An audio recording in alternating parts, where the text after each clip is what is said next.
Diponegoro dan perang terbesar di Nusantara.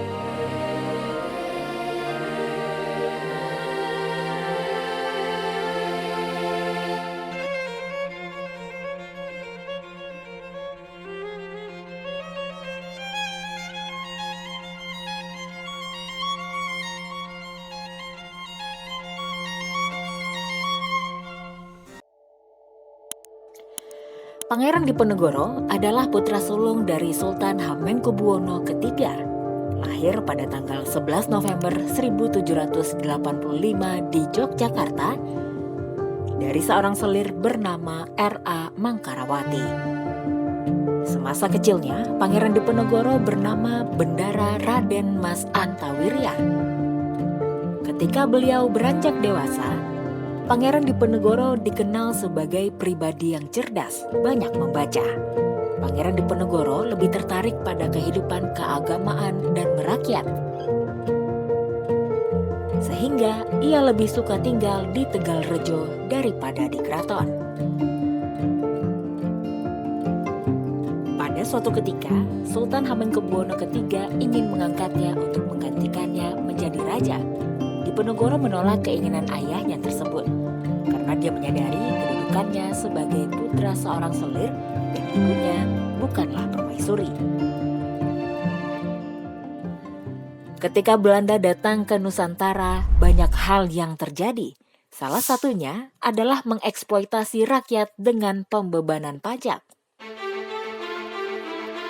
Disinilah awal mula pertentangan antara Diponegoro dengan kolonial Belanda. Ketika itu, pihak Belanda memasang patok di tanah milik Diponegoro di desa Tegalrejo. Diponegoro yang memang sudah tidak suka dengan tindak tanduk kolonial Belanda yang tidak menghargai adat istiadat setempat dan menyiksa rakyat pun bersikap dengan menentang Belanda secara terbuka. Hal ini mendapat simpati dan dukungan oleh rakyat. Kolonial Belanda yang gusar atas perlawanan Diponegoro tersebut pun berencana membunuh Diponegoro. Atas saran sang paman, yakni GPH Mangkubumi, Diponegoro menyingkir dari Tegalrejo dan membuat markas di sebuah gua yang bernama Gua Selarong.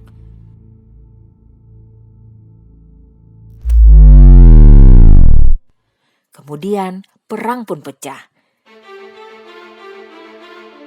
Saat itu Diponegoro menyatakan bahwa perlawanannya adalah perang sabil, perlawanan menghadapi kaum kafir. Perang itu pun dikenal dengan Perang Jawa atau di Java Orlog dan berlangsung dari tahun 1825 sampai dengan 1830.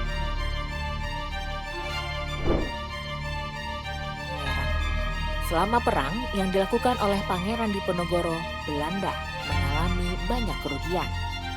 Berbagai cara terus diupayakan oleh Belanda untuk menangkap Diponegoro. Bahkan, Belanda membuat sayembara dengan memasang hadiah 50.000 gulden yang akan diberikan kepada siapa saja yang bisa menangkap Diponegoro. Pada tanggal 28 Maret 1830, Belanda yang kewalahan berusaha mengajak Diponegoro untuk bicara. Pangeran Diponegoro setuju lalu menemui Jenderal de Kock di Magelang. De Kock memaksa mengadakan perundingan dan mendesak Diponegoro untuk menghentikan perang.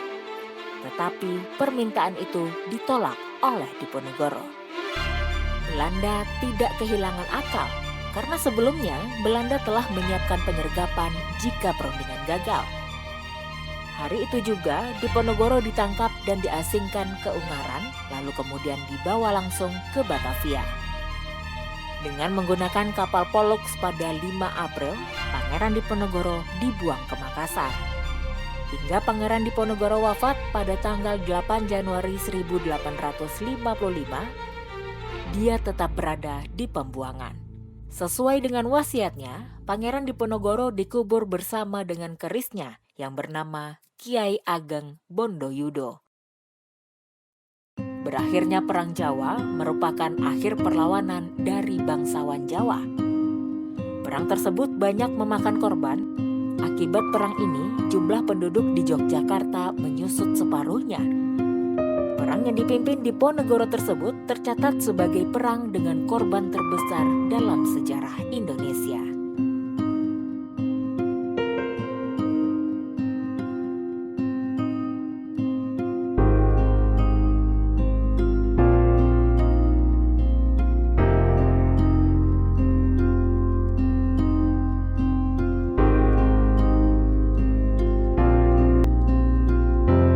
Proses sejarah pembentukan negara Indonesia, Perang Diponegoro memiliki tempat sebagai salah satu unsur dinamis di masyarakat Indonesia.